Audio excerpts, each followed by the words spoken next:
भी नहीं चाहिए। जीसस परमात्मा का पुत्र है तो परमात्मा कौन हुआ? तो चलिए एक और सवाल आपसे पूछता हूँ, शायद से आप लड़के हैं, आप इंसान के बेटे हैं, तो आपका पिता क्या हो गया? आप आपके पिता के बेटे हैं, तो आप क्या हैं और आपके पिता क्या है? कैटेगोरिकल एरर कहते हैं इसको फिलॉसफी में। कैटेगोरिकल एरर का मतलब क्या होता है? लोगों को लगता है कि परमेश्वर का बेटा है तो वो परमेश्वर नहीं है। अगर मनुष्य का बेटा मनुष्य है, बिल्ली का बेटा बिल्ली है, बिल्ली का बच्चा बिल्ली है, परमेश्वर का पुत्र परमेश्वर क्यों नहीं हो सकता है? और जो गैर विश्वास वाले लोग हैं, जैसे कि इस्लाम वाले जो हैं, जो सूरा छठा आयत सूरा 6 आयत नंबर 100 और 101 I think so, I am not sure, जिसमें लिखा है कि अल्लाह ने जो है अल्लाह की पत्नी नहीं है तो उसके बच्चे कैसे हो सकते हैं? तो उनकी मिसअंडरस्टैंडिंग देखो मुसलमानों की, उनको लगता है कि बच्चा होना है तो पत्नी होनी चाहिए, क्योंकि उनके माइंड में यही है कि शारीरिक संबंध से बच्चा होता है। और जो हिंदूज हैं उनको लगता है कि शारीरिक संबंध से ही बच्चा होता है, तो खुदा का कैसा बच्चा हो गया? क्रिश्चियंस सन ऑफ गॉड जब कहते हैं उसका मतलब क्या है हमको समझना बहुत जरूरी है। यहूदी कल्चर में जाइए, भारतीय कल्चर को, वेद के टॉपिक को, कुरान के टॉपिक को उसमें अप्लाई मत कीजिए।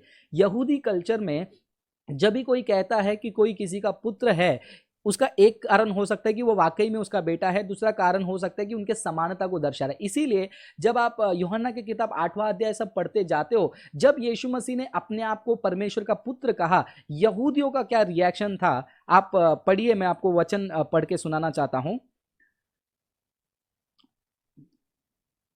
मैं वचन आपको पढ़ के सुनाना चाहता हूं कि किस प्रकार यीशु मसीह के उस सन ऑफ गॉड के क्लेम पे वो लोग भड़क गए।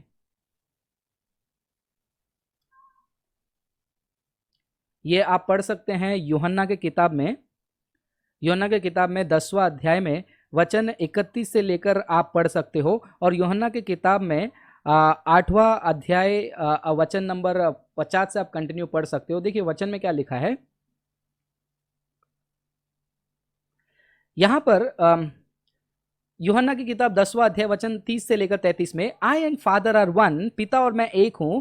यहूदियों ने पत्थर उठा लिया। जीसस आंसर्ड देम, यीशु ने उनको जवाब दिया, मैंने तुम्हारे लिए बहुत बहुत अच्छे काम दिखाए पिता से, इनमें से कौन से काम के लिए तुम मुझे पथरावा करते हो? तो यहूदियों ने उत्तर दिया 33वें वचन में, अच्छे कामों के लिए हम तुम्हें पथरावा नहीं करते हैं, because you being a man, ध्यान से सुनिए, तुम मनुष्य होकर make yourself out to be God, तुम मनुष्य होकर अपने आप को परमेश्वर जैसा बता रहे हो, परमेश्वर की समानता में बता रहे हो। कहां पर यीशु मसीह ने अपने आप को परमेश्वर के तुल्य बताया? वही वचन में जब यीशु मसीह ने कहा मैं और पिता एक हूं। क्योंकि यहोवा को पिता कहना मतलब उनका दर्जा लेना, उनके इक्वल पोजीशन में जाना। वही यूहन्ना की किताब 8वां अध्याय वचन नंबर 58, वचन नंबर 58 और 59, उसमें आ जाइए। उसमें देखिए यीशु मसीह क्या कहते हैं, मैं तुमसे सच सच कहता हूं, before Abraham was born I am, Abraham के पहले से मैं हूं। यहूदियों का reaction, they picked up stones to throw at him,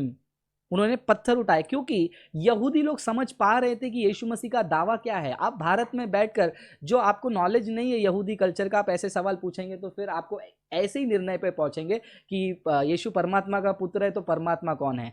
तो यीशु मसीह खुदा है।